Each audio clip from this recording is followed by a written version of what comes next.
আপনার Facebook account যদি হঠাৎ করেই আসলে ডিসেবল হয়ে যায় তাহলে আপনি কি করবেন? খুব সহজে সেটি আজকে আমি আপনাদেরকে দেখাবো।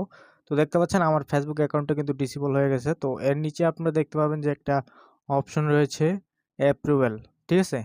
অ্যাপ্রুভাল, অ্যাপ্রুভাল এখানে ক্লিক করবেন আপনারা, ঠিক আছে? অ্যাপ্রুভালে এখানে ক্লিক করার পর আপনার এখানে ছবি চাইতে পারে অথবা আপনার একটা ভিডিও চাইতে পারে। তো আমার এখানে ভিডিও চাচ্ছে, সেক্ষেত্রে রেকর্ড ভিডিও এখানে ক্লিক করব, ঠিক আছে? তো আপনার যদি ছবি চায় সেক্ষেত্রে আপনি একটা সদ্য তোলা ছবি আপনি আপনার এখানে আপলোড করে দিয়ে দিবেন। আমার যেহেতু এখানে ভিডিও চাচ্ছে সেক্ষেত্রে আমি ভিডিওর এখানে ক্লিক করলাম। দেন এখানে সেলফির এখানে ক্লিক করব। সেলফির এখানে ক্লিক করার পর আমার এখানে এখন সেলফি দিতে বলতেছে। তো আমি এখানে লাইভ আমার সেলফি দিয়ে দিব। তো দেখতে পাচ্ছেন আপনারা জাস্ট একটু ডানে বামে মাথাটা ঘুরাবেন এবং আপনি সুন্দর করে আপনার একটা সরাসরি লাইভ, পর্যাপ্ত যেন আলো থাকে আশেপাশে এমন জায়গায় গিয়ে আপনি একটা লাইভ সেলফি দিবেন, ঠিক আছে? লাইভ সেলফি দেওয়ার পর আপনি জাস্ট সুন্দর করে এখানে সাবমিট করতে বলতেছে। আপনি এখানে সাবমিটে ক্লিক করে জাস্ট আপনার ভিডিওটা সাবমিট করে দিয়ে দিবেন, ঠিক আছে?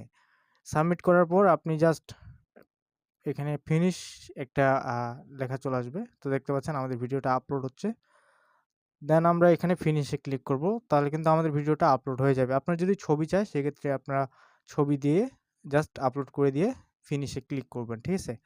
২ টা অপশনই চাই। একটা হচ্ছে ছবি আর একটা হচ্ছে লাইভ ভিডিও। সো ছবি আপলোড করতে বললে আপনি ছবি আপলোড করে দিবেন। তো আমি ফিনিশে ক্লিক করলাম। দেন আমরা কি করব, অ্যাকাউন্টটা এখানে হেল্পে যাব। ঠিক আছে? হেল্পে গিয়ে আমাদের অ্যাকাউন্টটা ৪৮ ঘন্টার জন্য একেবারে লগ আউট করে দিব, ঠিক আছে? লগ আউট করে দিলে হবে কি, আমরা ৪৮ ঘন্টা পর আবার অ্যাকাউন্টটা লগইন করব। লগইন করলে দেখতে পাবেন যে আপনার অ্যাকাউন্টটা অটোমেটিক্যালি যে ডিজেবল ছিল সেটা এনেবল হয়ে যাবে, ঠিক আছে? তো দেখতে পাচ্ছেন আমাদের অ্যাকাউন্টটা কিন্তু ৪৮ ঘন্টা পর আমরা ওপেন করার পর দেখতে পাচ্ছেন আমাদের অ্যাকাউন্টটা কিন্তু সচল হয়ে গেছে বা এনেবল হয়ে গেছে। তো দেখতে পাচ্ছেন? তো এটা মূলত হয় কেন? এটা হয় কারণ হচ্ছে আমরা ফেসবুকে অনেকেই বাজে মন্তব্য করে থাকি। বাজে মন্তব্য এবং রাজনৈতিক মন্তব্য করা যাবে না। যার কারণে কিন্তু ফেসবুকে এই সমস্যাটা দেখা দিচ্ছে যে অ্যাকাউন্টগুলো ডিসেবল হয়ে যাচ্ছে। তো এইভাবে আপনারা বন্ধুরা খুব সহজে আপনার অ্যাকাউন্টটা আপনি খুব সহজে ফিরিয়ে আনতে পারবেন। তো বন্ধুরা এই ছিল আজকের ভিডিও। সো আশা করি ভিডিওটা আপনাদেরকে অনেক ভালো লেগেছে অ্যান্ড ভিডিওটি আপনাদেরকে অনেক উপকারে আসবে।